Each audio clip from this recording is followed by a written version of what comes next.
All right, now I'm going to read Finn and the Scottish Giant. Now, Finn McCool is one of my absolute favorite Irish heroes. I actually named my cat after Finn McCool. So, this is Finn and the Scottish Giant. Finn McCoomhall, or Finn McCool, is another famous hero of Ireland. He is the legendary creator of the Giant's Causeway in the county Antrim. One day, it came to Finn's ears that a Scottish giant was ridiculing his fighting ability. Finn, the leader of fighters, was angered by this. He wrapped a challenge around a rock and threw it across the Irish Sea all the way to Scotland.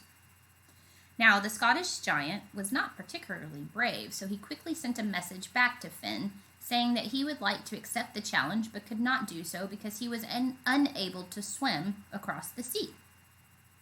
Finn, however, was not prepared to let the challenge go that easily.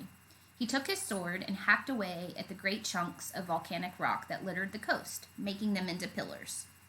These he stood upright in the sea, side by side, to form a causeway from Scotland to Ireland. This left the giant no option but to accept the challenge, which he did, albeit reluctantly.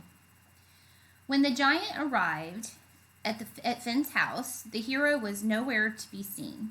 Finn's beautiful wife, Sava, invited him inside, explaining that Finn was away and only she and the baby were at home.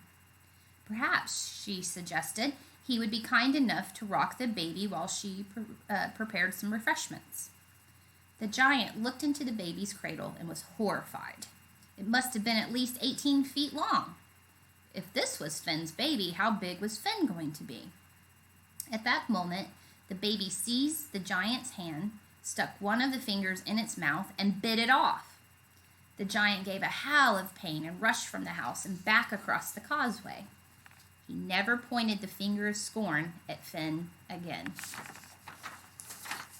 Finn, who had been disguised as the baby, leaped from the cradle and ran in pursuit of the giant. He tore huge clods of earth from the land and hurled them after him. One of the biggest holes he created filled with water and became Lough Neagh, the largest lake in Ireland.